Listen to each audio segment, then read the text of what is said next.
Bonsoir Isa, Bonsoir à tous. bienvenue sur la chaîne YouTube CB Math et Isa.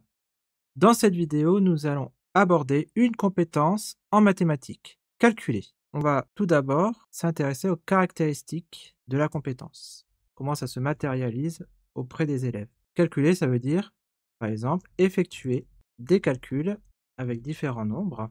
Donc les différents nombres qu'on peut rencontrer au collège ou au lycée sont nombres entiers, nombres décimaux, les nombres rationnels, les nombres réels, etc., etc. Qu'est-ce qu'on peut attendre des élèves? On peut attendre des calculs avec des valeurs exactes ou encore des calculs avec des valeurs approchées. Et il y a différents types de calculs que les élèves peuvent apprendre au cours de leur cursus dans les établissements du premier et du second degré. Des calculs qu'on peut faire à la main, posés sur une feuille, mental, du calcul mental, et instrumenté. On peut alors utiliser la calculatrice ou un logiciel. Calculer, c'est aussi vérifier la cohérence des résultats, faire du calcul numérique ou littéral. On peut également retrouver le calcul pour résoudre des problèmes.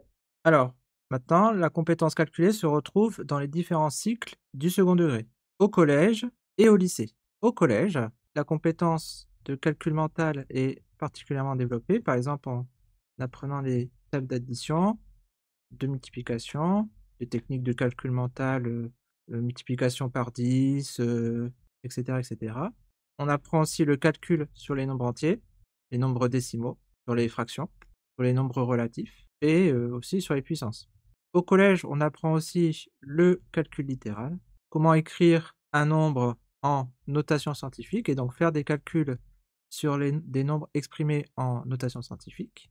On peut aussi demander de résoudre des équations simples, donc une série de calculs à faire pour arriver à la solution de l'équation du premier degré, et aussi résoudre des problèmes par le calcul. On peut dire que le calcul est un outil essentiel pour résoudre des problèmes et justifier des raisonnements mathématiques. Alors, on peut donner un exemple d'exercice pour évaluer, développer la compétence calculée. Donc, voici un exercice. Donc, on est sur un tableur avec donc dividende, diviseur, quotient et reste. On doit programmer la cellule A2 pour qu'elle calcule le dividende de la division euclidienne. Donc ici, on doit avoir une compétence de calculer pour pouvoir dénicher la formule pour obtenir la dividende en fonction du diviseur, du quotient et du reste. On peut étirer la formule vers le bas pour obtenir le dividende de chacune des autres divisions et reproduire le tableau sur le cahier d'exercice.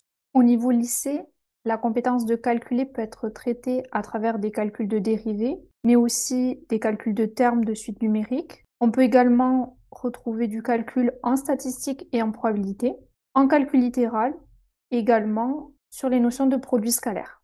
Pour travailler cette compétence, on vous propose l'exercice suivant. On cherche à déterminer pour quelle valeur de x les droites AD et BC sont parallèles. Donc cet exercice traite du calcul littéral et du théorème de Thalès à travers la compétence de calculer. Cet exercice s'intègre dans le chapitre de géométrie plane du programme de seconde. La séance est maintenant terminée. Merci d'avoir suivi cette vidéo. Un like, un abonnement ou un commentaire sont toujours les bienvenus. Vous pouvez aussi regarder les liens en bas de la description pour soutenir notre travail. Bon courage dans vos révisions du CAPES. À bientôt pour une nouvelle aventure mathématique. À bientôt, au revoir.